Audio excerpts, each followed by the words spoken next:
Assalamualaikum warahmatullahi wabarakatuh. Salam sejahtera buat kita semua. Semoga kita semua dalam keadaan sehat jasmani dan rohani, tidak kekurangan satu apapun. Amin ya robbal alamin. Oke, kita lanjutkan saja ceritanya. Tapi seperti biasa, yang belum tekan tombol like, bantu Mimin terlebih dahulu tekan tombol like dan juga berkomentar. Terima kasih sesudah dan sebelumnya. Yes. Bab 1211 sampai bab 1215. Chen Zekai tidak menyangka bahwa Ye Chen telah menunggu lama dan ingin memenangkan rumah tua itu. Tetapi dia menyerah begitu dia mengatakan akan melakukannya. Dia sendiri tidak bisa tidak mengkhawatirkan Ye Chen, dan berseru, "Tuan muda, Anda telah berpikir untuk membeli rumah ini begitu lama, dan sekarang Anda hanya perlu langkah terakhir ini. Jadi jangan menyerah, jika tidak, jika kamu menyesal di kemudian hari, kamu tidak perlu meminum obat penyesalan." Ye Chen menghela nafas pelan, melambaikan tangannya, dan berkata dengan serius, "Tidak, tidak, sekarang sepertinya bibidu ini membutuhkan ini rumah lebih dari aku." Saat dia mengatakan itu, Ye Chen menghela nafas pelan. "Ini adalah rumah tua tempat orang tuaku dan aku tinggal bersama. Tapi aku tidak memiliki keberanian untuk berdiri dan duduk di aula lelang untuk berpartisipasi dalam pelelangan secara langsung. Di sisi lain, bibidu ini bisa terbuka dan terbuka. Dari titik ini saja, dia jauh lebih baik dariku dan lebih memenuhi syarat untuk mendapatkan rumah ini." Ye Chen mengagumi Du Haiking dari lubuk hatinya. Sekarang, sebagian besar orang tidak tahu bahwa mereka adalah tuan muda dari keluarga Ye, dan bahwa mereka adalah darah Ye Changying yang tersisa di dunia ini.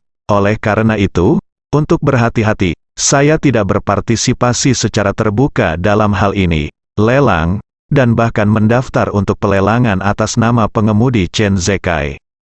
Sejak saat ini saja, dia mengagumi keberanian Du Haiking. Karena pria yang disebut-sebut menganggap kecantikan orang dewasa, Ye Chen memutuskan untuk menyerah dalam kompetisi dan menyerahkan rumah ini kepada Du Haiking. Meskipun dia tidak mengenal Du Haiking, dia juga tahu bahwa Du Haiking sangat mencintai ayahnya selama bertahun-tahun, tetapi dia tidak bisa mendapatkan hasil yang berarti kembali. Mungkin rumah ini dapat memberinya kenyamanan spiritual yang terlihat dan nyata selama 30 tahun terakhir ini karena sangat mencintai ayahnya.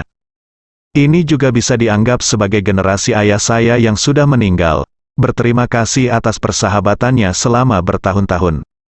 Saat ini, penawaran luar masih berlangsung. Sopir Chen Zekai belum menerima instruksi untuk menyerah. Setelah Du Haiking menawar 60 juta, dia mengangkat tangannya lagi dan menawar 61 juta. Mengingat rumah tua itu di benak Ye Chen, dia menghela nafas dalam-dalam, berdiri dan berkata kepada Chen Zekai, "Katakan pada supirmu untuk tidak menawar lagi." Setelah berbicara, dia mengenakan topengnya, berbalik dan meninggalkan kotak. Pada saat yang sama, Du Haiking mengangkat plakat itu lagi tanpa ragu-ragu, dan berkata, 62 juta.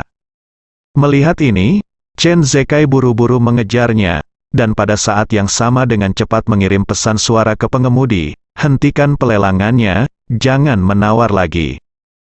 Sopirnya baru saja mengangkat tangannya ketika dia tiba-tiba menerima pesan dan buru-buru mengklik untuk memutar, dan apa yang dikatakan Chen Zekai barusan keluar dari speaker. Jadi dia segera menarik tangannya yang terangkat. Juru lelang sudah agak bingung dengan kegembiraannya. Melihat dia mengangkat tangannya dan meletakkannya, dia buru-buru bertanya, "Penawar nomor 22. Apakah Anda mau menawar atau tidak?" Sopir itu berkata, "Saya menyerah." Mendengar 3 kata ini, hati Du Haiking tiba-tiba melonjak kegirangan, dan sebuah batu besar akhirnya jatuh ke tanah. Segera setelah itu, juru lelang berteriak, 1 kali untuk 62 juta, 2 kali untuk 62 juta, 3 kali untuk 62 juta, deal. Setelah itu, palu lelang di tangannya menghantam meja dengan keras.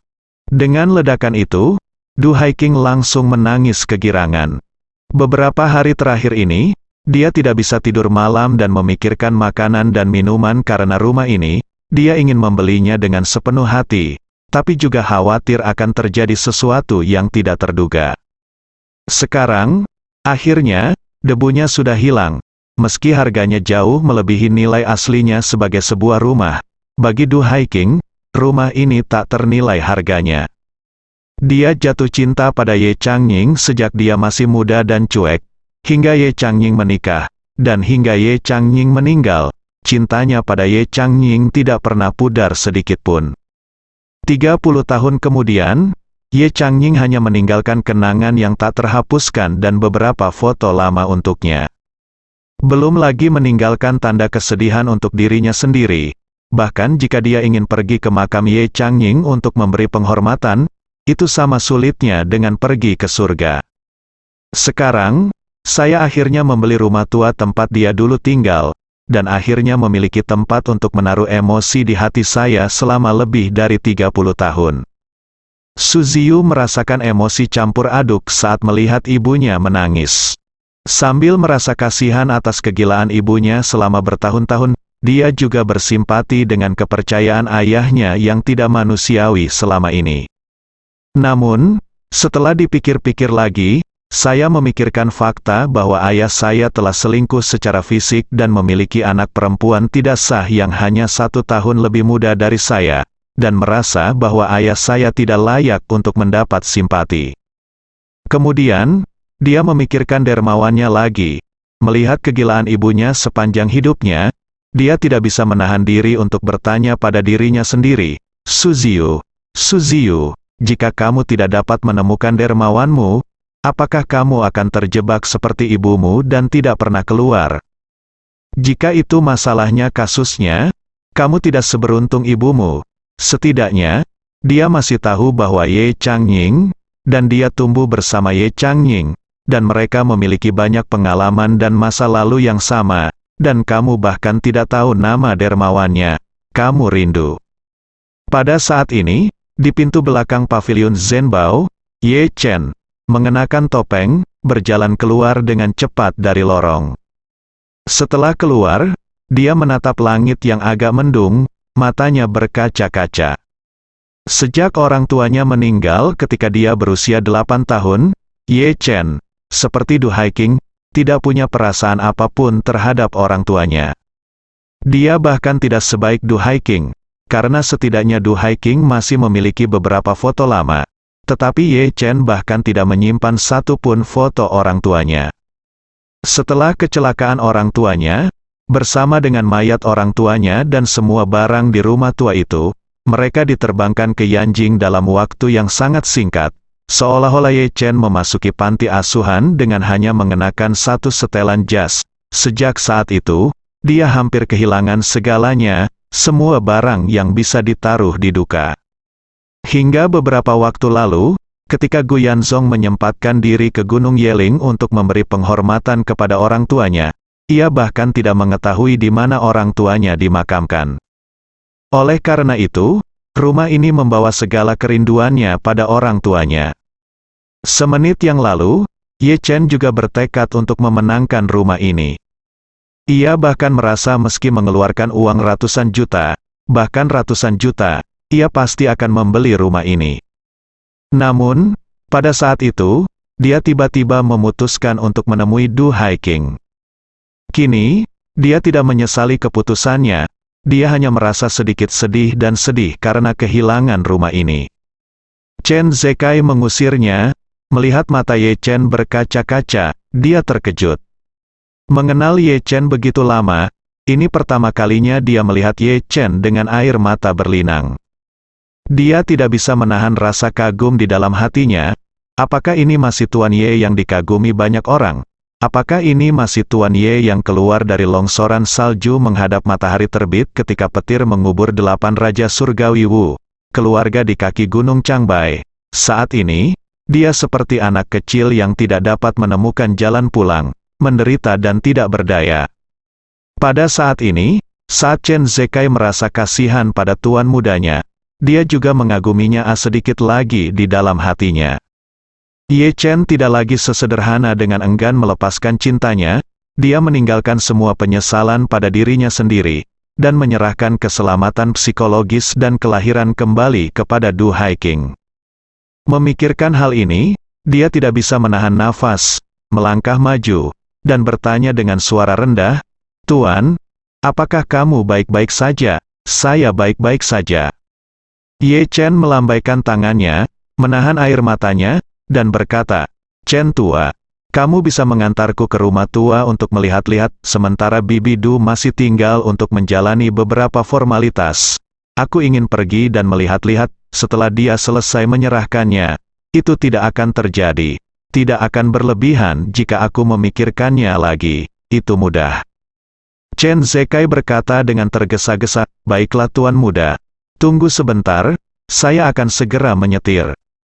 Chen Zekai segera mengemudikan mobilnya, dan Ye Chen hendak masuk ke dalam mobil ketika Bao Fugui, pemilik pavilion Zhenbao, bergegas keluar dan bertanya dengan gugup, "Tuan Ye, mengapa Anda pergi begitu cepat?" Ye Chen berkata dengan tenang, "Tiba-tiba ada sesuatu yang harus saya tangani, jadi saya tidak akan tinggal lebih lama lagi." Bao Fugui buru-buru bertanya, "Tuan Ye, apakah Anda puas dengan layanan pavilion Zhenbao?"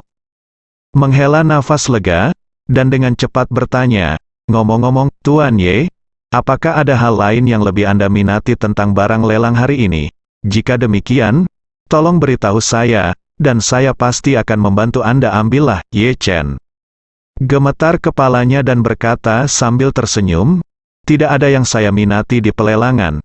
Saya di sini hari ini hanya untuk ikut bersenang-senang.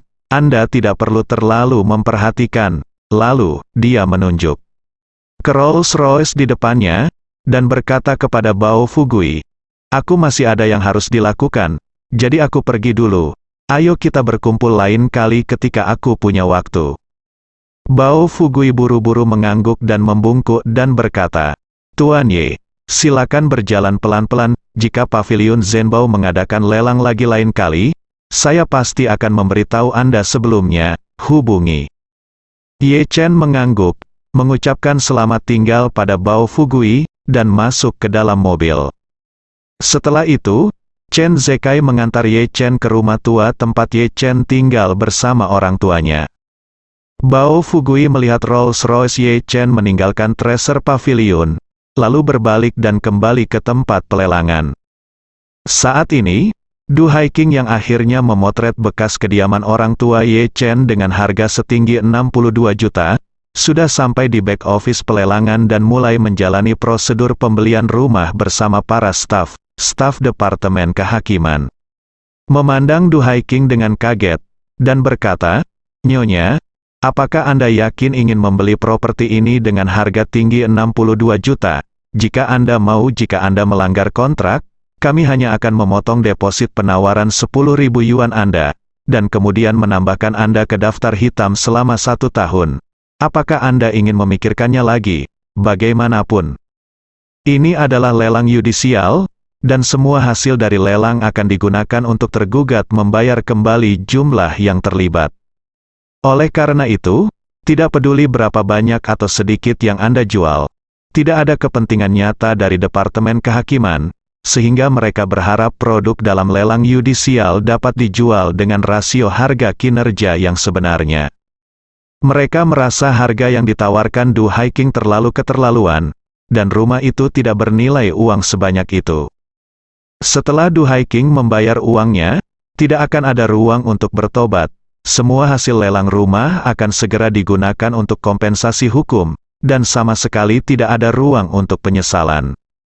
Tetapi jika Du Haiking benar-benar menyesalinya setelah membayar uang tersebut, jika dia ingin membuat keributan pada saat itu, dia pasti akan datang ke Departemen Kehakiman untuk membuat keributan, yang sedikit banyak akan mempengaruhi reputasi mereka sendiri, dan itu akan terjadi, masih menjadi masalah bagi mereka.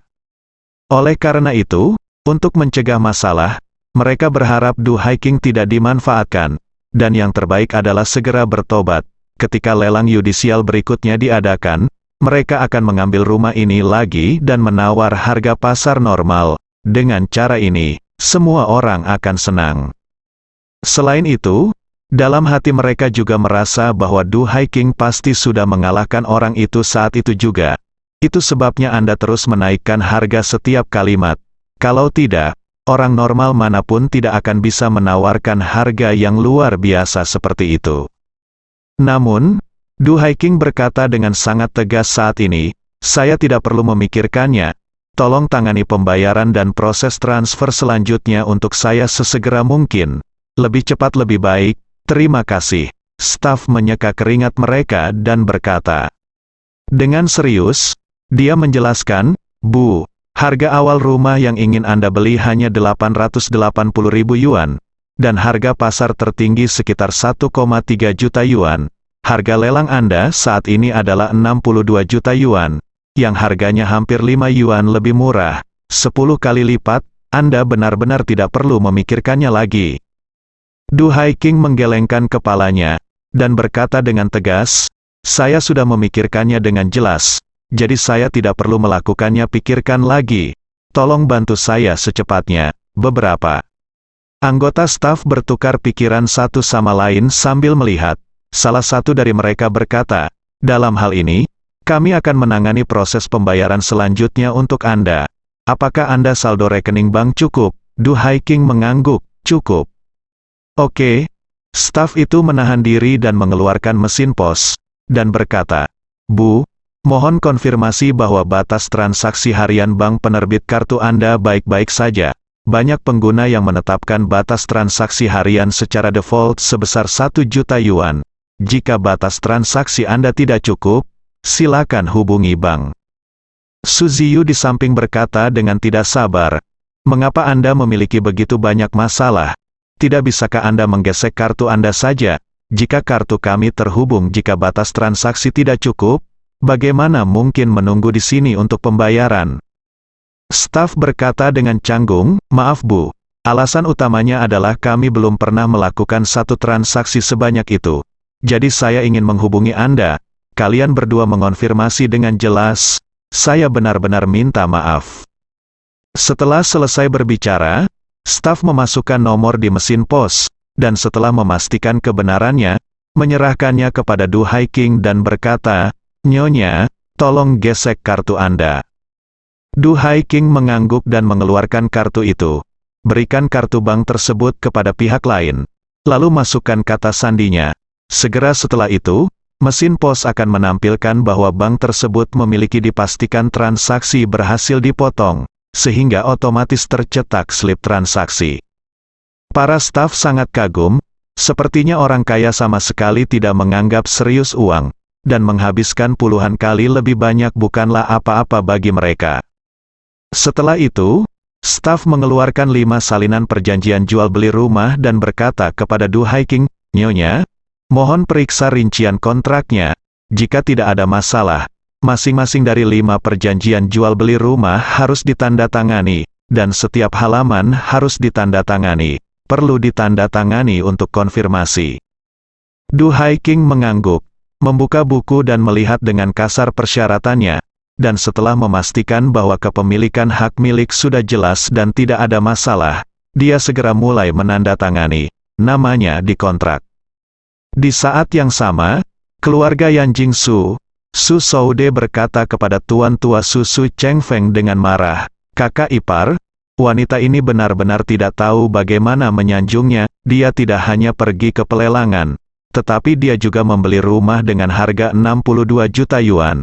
Saya rasa tidak akan lama lagi seluruh kota Yanjing akan mengetahui kejadian ini, dan wajah keluarga Su kita akan rusak parah. Saat itu, dia berkata dengan marah, apakah ada alasan untuknya? Betapa aku menyukai bajingan Ye Changying itu, betapa tidak masuk akalnya itu. Su Cheng Feng berkata dengan wajah dingin, jangan panggil kakak iparnya, keluarga Su kita tidak memiliki menantu perempuan seperti itu. Su Soude berkata dengan marah, ayah, jika aku tahu ini masalahnya, sebaiknya aku membawanya pergi dalam perjalanan ke pelelangan. Singkirkan, dengan begitu setidaknya kita bisa menyelamatkan muka keluarga Su kita. Su Cheng Feng berkata dengan dingin, jika kita melakukan hal semacam ini sebelumnya, kita akan mempertaruhkan aib dunia. Jika dia tidak menyakiti keluarga Su kita demi muka, keluarga Su kita membunuhnya terlebih dahulu. Jika sampai terungkap, keluarga Su kita akan menjadi objek penghinaan dan kebencian oleh seluruh orang. dan objek kritik verbal dari seluruh kelas atas di Yanjing, Su Chengfeng bertanya balik kepadanya. Apakah menurut Anda itu hal yang baik? Lupa, putri terkenal dunia di Eropa juga terbunuh setelah dia jatuh cinta dengan seorang penyembah berhala, sedang mengandung anak dari pihak lain, dan akan menikah. Namun demikian, meskipun dunia luar selalu memiliki bukti yang pasti, keluarga kerajaan tidak dia telah dimarahi selama beberapa dekade, jika kerajaan keluarga membunuh sang putri hanya karena dia jatuh cinta pada seorang bidah, maka keluarga kerajaan pasti sudah lama tenggelam oleh ludah rakyat jelata. Su Chengfeng menghela nafas dan menepuk-nepuk melihat wajahnya sendiri. Dia berkata, yang lain punya untuk memukul wajah kami, sehingga kami bisa saling membunuh. Anda tidak bisa membunuh pihak lain begitu saja hanya karena pihak lain menatap Anda, itu akan menjadi kekacauan besar. Meskipun Su Soude memiliki kata kebajikan di namanya, dia tidak memiliki kebajikan dalam dirinya. Bukan hanya tidak ada moralitas, tetapi juga tidak ada seni bela diri. Dan Su Chengfeng, meskipun dia juga orang yang tidak memiliki kebajikan, tapi setidaknya dia licik. Orang-orang seperti itu biasanya penuh dengan kebajikan dan moralitas di permukaan, tetapi penuh dengan perampok dan pelacur laki-laki di dalam. Tapi poin kuncinya adalah pria yang penuh perampok dan pelacur tidak bisa dilihat oleh orang lain. Di dalam perut Tuan Su, air buruk telah berfermentasi sepanjang hidupnya. Dia telah melakukan banyak hal jahat, tapi satu-satunya yang benar-benar kacau adalah waktu Surwoli. Dalam kebanyakan kasus, Tuan Su masih sangat ahli dalam pekerjaan yang dangkal. Saat ini, Tuan Su sudah menganggap Su Soude sebagai penerus masa depan. Jadi dia berkata dengan sungguh-sungguh, Soude, kamu harus tahu bahwa aturan bertahan hidup dan trik melakukan sesuatu di kelas atas umumnya hanya 4 kata, terkenal. Guru terkenal? Su Soude buru-buru bertanya, Ayah, bisakah Anda ceritakan lebih banyak tentang itu? Tuan Su menjelaskan, yang disebut guru itu terkenal, artinya, segala sesuatu harus memiliki nama yang dapat dibenarkan. Jika kita tidak memiliki reputasi sama sekali, kita hanya naik dan mengalahkan satu sama lain secara acak, maka ini adalah pemuda yang tidak bermain kartu sesuai rutinitas dan tidak berlatih bela diri, jadi kita hanya bisa melakukannya sendiri. Begini, sepanjang zaman dalam perang antar negara, bahkan jika penjajah ingin menyerang suatu negara, mereka biasanya akan menemukan alasan yang hampir tidak bisa dibenarkan, sama seperti insiden jembatan Marco Polo tanggal 7 Juli. Jepang juga berbohong tentang seorang tentara yang hilang, dan kemudian saya mengambil kesempatan untuk melancarkan sebuah insiden. Jika negara membutuhkan alasan, apalagi keluarga kita. Berbicara tentang ini, Tuan Su berkata dengan ekspresi dingin, sebenarnya, saya sudah lama menginginkannya kehidupan Du Haiking sejak saya mengetahui bahwa Du Haiking berencana pergi ke Jinling. Saya berharap pesawat Du Haiking jatuh dan mati dalam perjalanan ke Jinling, sehingga masalah itu akan diselesaikan selamanya. Tapi, aku hanya bisa memikirkannya dalam hatiku, dan aku tidak bisa melakukannya secara langsung. Karena Du Haiking baru saja pergi ke Jinling dan tidak melakukan apapun yang menghina reputasi keluarga Su. Jika jet pribadi keluarga Su jatuh, maka begitu insiden Dong Chuang terjadi, seluruh keluarga Su akan hancur. Jadi, jika Anda menginginkan nyawanya, Anda harus melakukan sesuatu yang secara substansial merusak reputasi keluarga Su sebelum Anda bisa dianggap sebagai seorang guru. Sekarang, selama pernikahan antara Du Haiking dan kakak laki-laki tertua Anda, Du Haiking pergi ke Jinling untuk menawar bekas kediaman Ye Changying, dan harganya puluhan kali lebih tinggi dari harga pasar. Hal ini memang menyebabkan merusak reputasi keluarga Su. Pengaruh, setidaknya ada alasan tertentu untuk mengambil tindakan untuk membunuhnya saat ini. Su Soude berkata dengan wajah yang bisa diajari ketika dia mendengar ini, Ayah, saya mengerti maksudmu, mendengarkan apa yang kamu katakan hari ini benar-benar membuatku merasa tercerahkan. Di masa depan, aku akan belajar keras di sisimu dan memoles diriku sendiri. Su Soude sudah sangat tua, dan hari ini adalah pertama kalinya dia mendengar ayahnya berbicara tentang strategi seperti itu. Faktanya, Tuan Su sangat licik dan memiliki banyak strategi di perutnya. Ini hanyalah poin yang sangat dangkal, bukan strategi yang mendalam. Namun, karena Su Soude adalah anak kedua, dia tidak pernah berkesempatan mempelajari strategi seperti itu. Strategi semacam ini seperti seni kaisar para kaisar kuno, seringkali hanya diteruskan kepada pangeran yang akan mewarisi kekuasaan di masa depan. Pangeran lain tidak memiliki kesempatan untuk mempelajarinya, dan mereka bahkan tidak memenuhi syarat untuk mendengarkan dia. Alasan mengapa kaisar tidak mau meneruskan caranya sendiri dalam mengatur negara dan taktik kekuasaannya kepada pangeran lain adalah karena dia takut pangeran lain akan mengancam keselamatan pangeran di masa depan. Ini seperti sekte seni bela diri itu. Kepala akan selalu mewariskan seni bela diri paling inti kepada pewaris kepala berikutnya, dan tidak akan meneruskannya kepada murid lain. Tujuannya adalah untuk memastikan bahwa penerusnya lebih kuat lagi. Itu tidak akan terjadi, akan digulingkan oleh rakyatnya sendiri. Dulu, lelaki tua Su Chengfeng mengabdikan dirinya untuk mengajar putra sulungnya Su Soudao setiap hari, sedangkan putra lainnya tidak pernah memberikan pengalaman dan strategi nyata. Namun kini, putra sulung Su Soudao telah sepenuhnya diserahkan olehnya. Setelah putra sulungnya dihapuskan, pewaris paling ideal di hatinya menjadi putra kedua Su Soude. Oleh karena itu, dia berencana untuk melatih Su Soude dengan baik mulai sekarang. Pada saat ini, dia merasakan di dalam hatinya, saya akan memiliki 10 atau 20 tahun untuk hidup paling lama di masa depan. Soude akan tumbuh mulai sekarang, dan dalam 10 atau 20 tahun, dia hampir bisa berumah tangga. Itu tidak akan mengancam genggamanku atas kekuatan keluarga Su selama 10 atau 20 tahun ke depan. Tetapi jika Soudao adalah pewarisnya, mungkin dalam 5 atau 8 tahun, aku tidak akan bisa menahannya.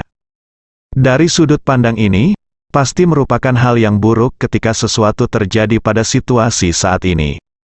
Pada saat ini, Su Soude buru-buru bertanya, "Ayah, bagaimana kita bisa menyingkirkan wanita jalang Du Haiking itu sekarang? Kamu sudah mengirim keluarga, apakah tuanmu pergi ke Jinling?" "Tidak." Su Chengfeng menggelengkan kepalanya dan berkata, "Bagaimana kamu bisa menggunakan orang-orangmu sendiri untuk hal semacam ini?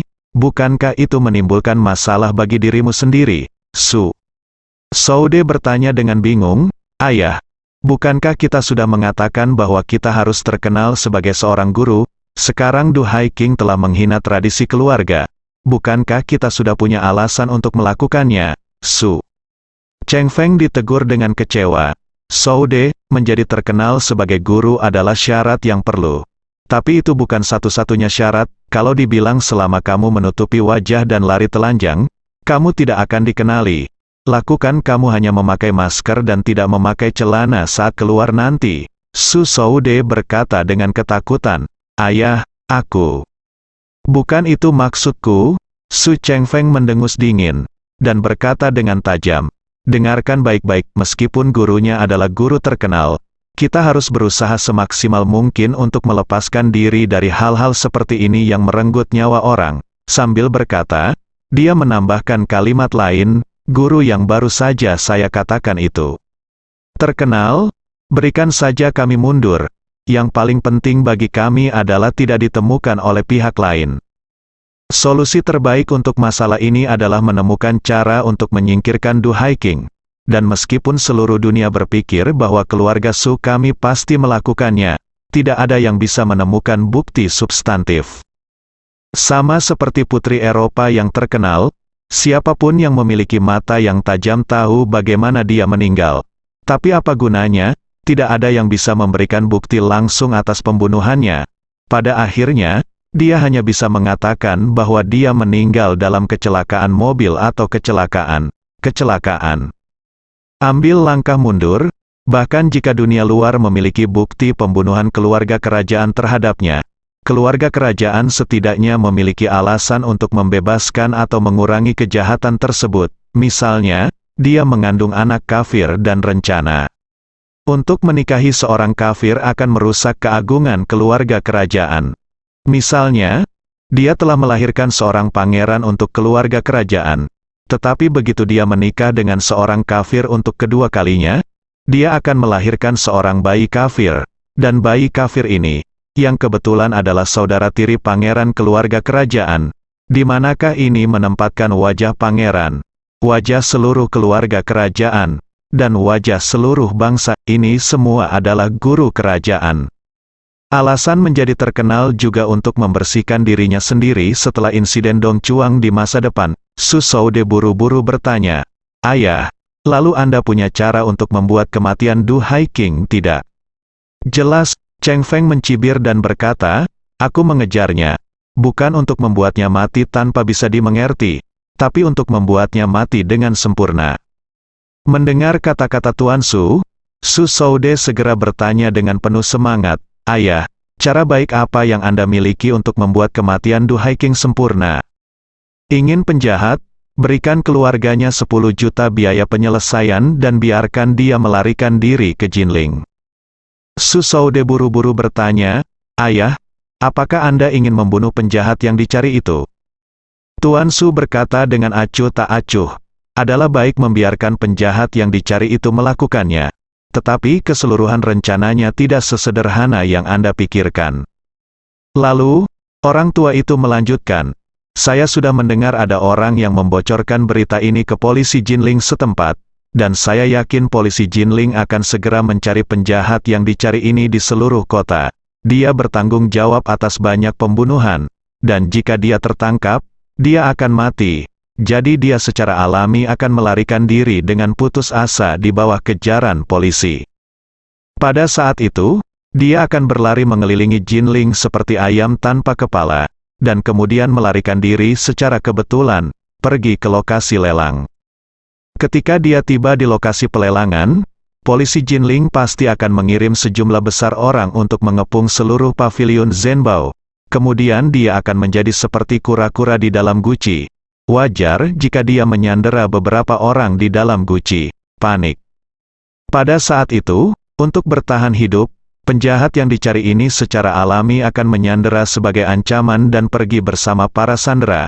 Pada saat itu, dia akan memastikan untuk membawa Du Haiking ke dalam mobil. Su Zhoude buru-buru bertanya, "Lalu kapan dia akan membunuhnya?" Du Haiking, setelah masuk ke dalam mobil, atau setelah melarikan diri? Mata Tuan Su berkilat tajam, dan dia berkata dengan dingin, "Rencana yang saya buat untuknya adalah untuk membunuh Du Haiking setelah dia melarikan diri, dan kemudian saya akan mengirim perahu untuk mengirimnya ke Filipina. Pergilah. Tetapi jika orang ini masih hidup, itu akan meningkatkan risiko kita terekspos. Jadi saya telah mengatur agar orang lain secara langsung menyebabkan kecelakaan mobil setelah dia membawa Du Haiking ke dalam mobil, dan menyingkirkan dia dan Du Haiking bersama-sama." Kata pada titik ini, lelaki tua itu tersenyum sinis, dan berkata, "Pada saat itu, kedua orang ini akan pergi menemui Tuan Yan bersama-sama, dan rencana kita tidak akan pernah terungkap, bahkan jika seluruh dunia mencurigai kita membunuhnya. Tidak masalah. Selama tidak ada bukti yang ditemukan, aku bisa mengatakan apapun yang mereka katakan." Su Zhoude berkata dengan penuh semangat, "Ayah, trikmu ini sungguh luar biasa. Pertama, kamu diam-diam menghasut buronan kelas A untuk melarikan diri ke Jinling, melarikan diri ke tempat pelelangan secara tidak sengaja, menculik Du Haiking, dan kemudian penjahat yang dicari itu mengambil Du Haiking melarikan diri dengan tergesa-gesa. Di tengah cerita, dia terbunuh dalam kecelakaan mobil, dan bahkan Du Haiking pun terbunuh bersama.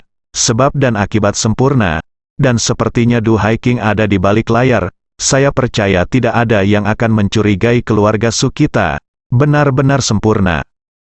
Kakek Su mengangguk sambil mencibir, dan berkata dengan serius, "Saya pikir saya telah menghabiskan separuh hidup saya naik turun di dunia bisnis. Tetapi apapun yang ingin saya lakukan, saya akan berpikir beberapa langkah ke depan dan beberapa langkah ke belakang, dan berusaha untuk menjadi sangat mudah. Ayo kita lakukan." Pada titik ini, dia menghela nafas panjang, dan mendesah dengan masam, "Hei, Satu-satunya kesalahan dalam hidupku adalah waktunya Surwoli. Semula saya dan pasukan bela diri Jepang sudah merencanakan semuanya. Jadi bisa dikatakan tidak ada yang salah dengan itu. Tapi saya masih belum tahu tautan mana yang salah, bukan hanya Surwoli menghilang. Tapi bahkan rencanaku secara keseluruhan ketahuan, yang benar-benar merupakan kerugian besar. Yang paling aku khawatirkan saat ini adalah hilangnya Surwoli. Bukan saja Ruoli tidak mati, tapi bahkan ada yang tersembunyi di balik layar, pendorong di belakangnya. Jika itu masalahnya, maka orang ini kemungkinan besar akan menjadi musuh mematikan keluarga Su kita di masa depan. Su Soude setuju setelah mendengar ini. Dia mengangguk lagi dan lagi. Tetapi mencibir dalam hatinya, meskipun saya tidak tahu bagian mana dari Surwoli yang salah saat itu, dan apakah ada pendorong di belakang layar di belakang Surwoli. Tapi jika ada, saya sangat ingin berterima kasih banyak padanya, kalau saja dia tidak melakukannya. Itu tidak merusak rencana lelaki tua itu. Bagaimana mungkin lelaki tua itu mendorong kakak laki-lakinya untuk menggantikan hantu yang sudah mati itu? Jika lelaki tua itu tidak mendorong kakak lelaki itu untuk menggantikan hantu yang sudah mati itu, lalu bagaimana bisa saya punya peluang untuk menggantikan kakak laki-laki tertua sebagai ahli waris? Namun, Su Soude tidak berani mengungkapkan kegembiraan batinnya. Dia bertanya dengan penuh perhatian, "Ayah, kapan penjahat yang dicari itu akan melakukannya?" Tuan Su melihat ke waktu, dan berkata, "Jika tidak ada penyimpangan dari rencana, buronan tingkat A akan tiba di lokasi lelang dalam 10 menit. Su Soude buru-buru bertanya, "Ayah, dalam 10 menit, Du Haiking tidak akan pergi, kan?" Mungkin itu bisa dilakukan, dia sangat menginginkan rumah tua itu, dan sekarang akhirnya berhasil difoto, dan dia akan melakukannya pasti bekerja sama dengan proses perubahan dengan sangat serius. Su Soude mengangguk ringan, dan pada saat yang sama dia merasa lega. Namun, dia segera teringat sesuatu, dan bertanya, "Ayah, Ziyu juga bersamanya. Apakah akan ada kecelakaan?" Su Soude tahu bahwa lelaki tua itu menyukai Su Ziyu, cucunya, dan yang sebenarnya dia khawatirkan adalah, ini bukan tentang keselamatan Su Ziyu, tapi apakah lelaki tua itu akan menghentikan seluruh rencananya karena Su Ziyu dalam keadaan darurat. Ekspresi Tuan Su agak longgar saat ini. Dia menghela nafas pelan, dan berkata, "Saya telah memberitahu orang-orang tentang penjahat yang dicari. Saya telah memberinya foto Du Haiking dan Zifei Ziyu, dan saya telah memberitahunya dengan jelas, bahwa dia hanya perlu kembali di antara ketiga orang ini, cukup untuk mengambil nyawa Du Haiking. Sekarang Zifei masih dianggap kenalan, dia terbang kembali ke Yanjing pagi-pagi sekali, dan Ziyu ditinggalkan. Lakukan." Su Soude buru-buru berpura-pura lega, dan menghela nafas. "Bagus sekali. Sejujurnya, saya masih sangat menyukai Ziyu. Anak ini benar-benar anak bungsu dari keluarga Su kami, yang paling cerdas dan paling bijaksana." "Iya," kakek Su hanya bisa menghela nafas dengan emosi. "Alangkah baiknya jika Ziyu masih kecil, tapi sayang sekali." Su Soude melihat ekspresi penyesalan di mata lelaki tua itu. Sebuah pikiran jahat melintas di hatiku. Dari lubuk hatinya, dia berharap Du Haiking dan Su Ziyu akan mati. Dengan cara ini, meskipun kakak tertua Su Soudao tidak merasa kasihan pada Su Haiking, dia pasti akan merasa kasihan pada Su Ziyu. Jika lelaki tua itu membunuh Su Ziyu pada saat yang sama dengan pembunuhan Du Haiking, maka Su Soudao pasti akan membenci lelaki tua itu. Jika saatnya tiba, kakak tertua tidak hanya akan diasingkan ke Australia, dia pasti akan melawan lelaki tua itu sampai mati. Untuk melindungi dirinya sendiri, lelaki tua itu pasti akan mengusir kakak laki-laki tertua dari keluarga Su, meninggalkan dia tanpa apa-apa dan tidak ada kesempatan untuk menyerah selama sisa hidupnya. Dalam hal ini, posisinya di masa depan sebagai patriark akan lebih aman. Jadi, dia melihat waktu dan berkata kepada Tuan Su, "Ayah, saya akan pergi ke kamar mandi dulu, dan saya akan segera kembali." Tuan Su Mengangguk sedikit dan melambaikan tangannya tanpa meragukannya, "Pergilah." Setelah keluar dari ruang kerja, dia buru-buru mengeluarkan ponselnya dan mengirim pesan teks ke orang kepercayaannya. Orang tua itu menghabiskan 10 juta beberapa hari yang lalu untuk menemukan buronan penjahat level A. Segera cari tahu namanya dari penjahat yang dicari untuk saya, dan kemudian menghubungi dia secepat mungkin, memberitahunya bahwa saya dapat menelepon keluarganya 20 juta lagi. Tetapi premisnya adalah ada syarat tambahan bahwa dia harus membunuh Su Ziyu sambil membunuh Du Haiking. Saat ini, Jin Ling, seorang pria bertopeng muncul di pintu masuk stasiun kereta bawah tanah dekat Pavilion Zhenbao. Ada sejumlah besar alat pengintai di pintu masuk stasiun kereta bawah tanah. Beberapa di antaranya adalah video keamanan kereta bawah tanah.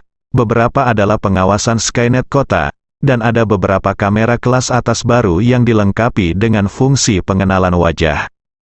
Dalam beberapa tahun terakhir, seiring pesatnya perkembangan ilmu pengetahuan dan teknologi, pengenalan wajah telah berhasil keluar dari film fiksi ilmiah dan memasuki kehidupan masyarakat biasa.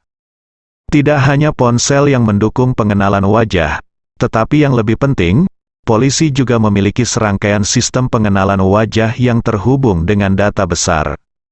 Kegunaan terbesar dari sistem ini adalah untuk menyaring banyak orang dengan cepat. Misalnya, jika ada ratusan orang berjalan ke arah Anda, jika ada buronan di antara mereka, maka mengandalkan polisi untuk memeriksa mereka satu persatu tidak hanya tidak efisien, tetapi juga rawan kelalaian. Namun kini dengan adanya sistem pengenalan wajah, ratusan orang dapat dengan cepat lewat, dan sistem tersebut dapat langsung mengetahui identitas ratusan orang melalui pengenalan wajah. Pada saat yang sama, sistem akan segera memverifikasi identitas ratusan orang tersebut. Jika ada buron atau tersangka di antara mereka, polisi akan segera diingatkan oleh sistem. Contoh paling khas adalah seorang penyanyi ternama asal Hong Kong datang ke daratan untuk menggelar konser. Dalam setiap konser, polisi selalu bisa menangkap beberapa buronan dari puluhan ribu penonton konser tersebut. Mengapa efisiensinya begitu tinggi? Hampir semuanya mengandalkan fungsi pengenalan wajah yang kuat. Oleh karena itu, seiring dengan semakin berkembangnya ilmu pengetahuan dan teknologi sosial, kemungkinan pelaku kejahatan untuk melarikan diri dari sanksi hukum menjadi semakin kecil. Kali ini, pria bertopeng itu melihat sekeliling, lalu merogoh sakunya dan mengeluarkan sebungkus rokok yang sudah sangat layu dan kusut. Dia merobek kotak rokoknya dan menemukan tidak ada rokok di dalamnya. Jadi dia berjalan ke toko serba ada di pintu masuk stasiun kereta bawah tanah, dan berkata kepada bosnya dengan suara rendah, "Bos, berikan aku sekantong rokok." "Huazi, bos." Buru-buru bertanya, "Lembut atau keras?" Pria itu membuka mulutnya dan berkata, "Lembut." Bosnya mengeluarkan sebungkus makanan Cina lembut dari lemari kaca dan menyerahkannya kepadanya, dan berkata, 65. Pria itu melemparkan uang 100 yuan kepadanya dan berkata datar, "Kamu tidak perlu mencarinya, mengerti?" Bosnya sangat gembira, dan buru-buru tertawa, "Oh, terima kasih." Pria itu mengambil rokoknya, berbalik, dan pada saat yang sama, dia telah melepaskan lapisan plastik di luar rokoknya, lalu merobek sisi kanan kotak rokoknya. Kemudian, dia dengan terampil mengetuk sisi kiri kotak rokok dengan jarinya, dan sebatang rokok keluar dari lubang robek di sisi kanan. Dia mengeluarkan rokoknya, dan melepas topeng yang dia kenakan, memperlihatkan wajah karakter China yang agak galak. Dia memasukkan rokok ke dalam mulutnya, menyalakannya dan menghisapnya dalam-dalam, lalu menoleh untuk melihat ke kiri dan ke kanan. Dari sudut matanya, dia melihat deretan kamera pengintai di pintu masuk kereta bawah tanah, dan senyuman tegas terlihat di sudut mulutnya. Dia telah buron selama 3 tahun. Selama 3 tahun terakhir, dia menjalani kehidupan seperti hantu, bersembunyi di Tibet, dan dia sudah kelelahan. Dia sangat ingin mencari kesempatan untuk menyelundupkan ke luar negeri, sehingga dia bisa bernapas lega, tetapi dia tidak memiliki kemampuan seperti itu sama sekali, dia juga tidak memiliki kesempatan seperti itu. Jadi dia hanya bisa bersembunyi di mana-mana, lapar dan kenyang. Satu-satunya hal yang bisa menghiburnya adalah dia memiliki informasi kontak yang sangat rahasia dengan keluarganya, yang bahkan tidak diketahui polisi. Justru karena metode kontak inilah keluarganya menghubunginya 2 hari lalu dan memberitahunya bahwa seseorang membayar 10 juta yuan untuk membiarkan dia membunuh seseorang. Setelah masalah itu selesai, mereka dapat menggunakan hubungan mereka untuk mengirimnya ke luar negeri. Karena keluarganya telah menerima 10 juta yuan, dia langsung tergerak. Bagaimanapun, dia lelah bersembunyi di mana-mana, dan jika dia bisa mendapatkan 10 juta untuk keluarganya dan memberikan dirinya kesempatan untuk sepenuhnya bebas, dia tidak punya alasan untuk menolak. Jadi, dia pergi ke Jinling kemarin, siap menghasilkan banyak uang. Sesuai permintaan dermawan, pertama-tama dia harus menemukan kamera pengintai untuk mengekspos dirinya, dan kemudian melarikan diri ke tempat bernama Pavilion Zhenbao. Sekarang, yang dia lakukan adalah mengekspos dirinya sendiri dan memberitahu polisi Jinling bahwa dia ada di sini. Saat ini, kantor komando polisi Jinling, sistem pengenalan wajah polisi tiba-tiba mengeluarkan suara peringatan yang menusuk, dan petugas polisi yang bertugas terkejut saat melihatnya di layar komputer. Perintah sistem telah muncul, dengan sederet kata tertulis di atasnya, diakui oleh sistem pengenalan wajah, Liu Zhan, buronan penjahat kelas A, telah muncul di kota kami. Harap segera verifikasi. Setelah melihat lebih dekat pada video langsung, saya terkejut dan memucat. Dia buru-buru mengangkat telepon darurat di desktop dan berseru, penjahat tingkat A yang dicari Liu Zhan muncul di stasiun kereta bawah tanah Jalan Lidong di kota kami. Tolong segera tangkap dia, seluruh. Jinling polisi segera meledakkan pot. Kemunculan buronan kelas A di Jinling tentunya menjadi hal terakhir yang ingin dilihat oleh polisi setempat. Karena jika buronan ini melakukan kasus besar di daerah setempat, tidak hanya masyarakat setempat yang akan menderita, tetapi polisi setempat juga akan menderita, berada di bawah tekanan sosial yang sangat besar. Oleh karena itu, polisi segera mengerahkan kepolisian kota dan memutuskan untuk menangkap Liu Zhan. Saat ini, Liu Zhan menerima pesan teks di ponselnya.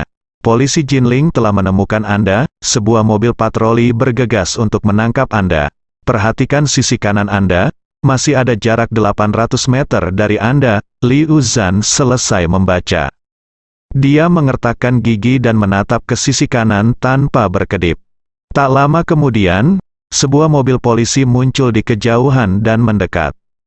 Namun, polisi tersebut tidak menyalakan lampu atau sirenenya, sehingga sepertinya dia tidak sedang menjalankan misi mendesak. Tetapi Liu Zhan tahu di dalam hatinya bahwa orang yang mempekerjakannya memiliki pandangan yang baik, dan karena pihak lain mengatakan bahwa mobil itu ada di sini untuk menangkapnya, dia pasti tidak akan membuat kesalahan. Melihat mobil itu semakin dekat, jantungnya berdebar kencang. Dia tidak melarikan diri dengan tergesa-gesa, karena dia tahu bahwa orang yang mempekerjakannya memiliki persyaratan, dan dia harus dikejar oleh polisi ke Pavilion Zhenbao terdekat, daripada lari ke sana terlebih dahulu. Jadi, dengan sebatang rokok di mulutnya, dia terus merokok sambil menghitung jarak dan waktu. Tempatnya berdiri sekarang berada di trotoar, permukaan jalan lebih tinggi, dan banyak sepeda bersama di pinggir jalan. Oleh karena itu, setelah mobil polisi melaju ke arahnya dari jalan tol, mobil yang berada tepat di depannya tidak mungkin bisa dikendarai. Ia harus menepi di jalan tol dan berjalan kaki. Jarak berjalan kaki lebih dari 10 meter adalah kesempatannya untuk melarikan diri. Dia tahu bahwa ini adalah pusat kota, dan polisi pasti tidak akan menembak secara langsung. Jadi dengan keunggulan lebih dari 10 meter dan kecepatan awal yang lebih cepat, mustahil bagi polisi untuk mengejarnya, dan dia pasti akan melakukannya, bisa lari ke Pavilion Harta Karun. Dengan cara itu, lawan akan mengejar sepanjang jalan, dan Anda akan melarikan diri sepenuhnya, langsung bergegas ke Pavilion Harta Karun. Saat ini, mobil polisi sedang mendekatinya, dan dia memandang mobil polisi itu dengan pura-pura terkejut, melihat mobil polisi itu menepi dan berhenti, dia mulai mundur dengan hati-hati. Saat itu, pintu mobil polisi terbuka, dan beberapa petugas polisi berpura-pura sedang berpatroli rutin, keluar dari mobil perlahan-lahan, bersiap melumpuhkan Liu Zhan, lalu menunggu kesempatan untuk mendekat. Namun, Liu Zhan sangat gugup, dia menghisap rokoknya dalam-dalam, melemparkan puntung rokoknya ke tanah, berbalik dan berlari kembali. Beberapa petugas polisi ingin mendekat dengan diam-diam, tetapi mereka tidak menyangka Liu Zhan akan begitu gugup. Segera, seseorang berteriak, "Liu Zhan, berhenti!" Liu Zhan bahkan tidak menoleh ke belakang, dan berlari ke depan seperti orang gila. Beberapa petugas polisi dengan cepat mengejarnya. Mengandalkan keunggulan utamanya, Liu Zhan memimpin petugas polisi berkeliling 2 kali, dan langsung bergegas ke pavilion Zhenbao tidak jauh dari sana. Petugas polisi terkemuka mengejar dengan putus asa, dan melaporkan melalui walkie-talkie, Liu Zhan memiliki rasa anti pengintaian yang kuat. Dia mulai melarikan diri ketika dia melihat kami, dan sekarang dia telah melarikan diri ke pavilion Zhenbao. Saya meminta kota Biro untuk segera mengirimkan pasukan polisi untuk memblokir pavilion Zhenbao dan melaksanakan penangkapan sepenuhnya. Tangkap, bersambung.